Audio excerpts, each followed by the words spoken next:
Desperate rescue workers scrabbled through rubble in a flooded search on Wednesday for dozens of children feared buried beneath a Mexico City school, one of hundreds of buildings wrecked by the country's most lethal earthquake in a generation.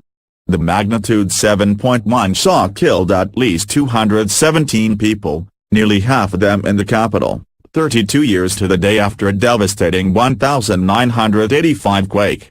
The disaster came as Mexico still reels from a powerful tremor that killed nearly 100 people in the south of the country less than 2 weeks ago.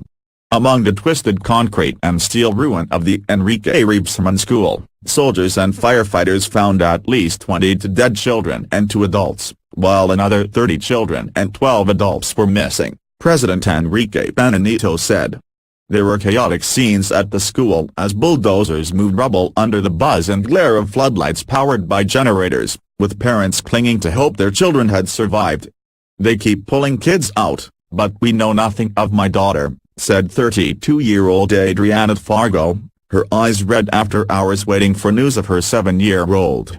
3 survivors were found at around midnight as volunteer rescue teams formed after the 1985 quake and known as moles crawled deep under the rubble.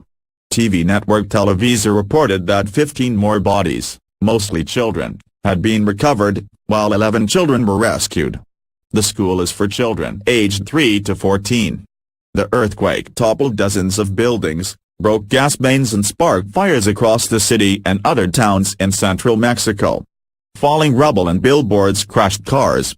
In a live broadcast, one newsreader had time to say this is not a drill, before weaving his way out of the buckling studio. Parts of colonial era churches crumbled in the state of Puebla, where the U.S. Geological Survey, USGS, located the quake's epicenter, some 100 miles, 158 kilometers, southwest of the capital, at a depth of 51 kilometers, 32 miles. As the earth shook, Mexico's Popocatépetl volcano, visible from the capital on a clear day, had a small eruption. On its slopes, a church in Atzitzíhuatán collapsed during Mass, killing 15 people, Puebla Governor José Antonio Gali said. In Rome, Pope Francis told pilgrims that he was praying for all the victims, the wounded, their families and the rescue workers in the majority Catholic country.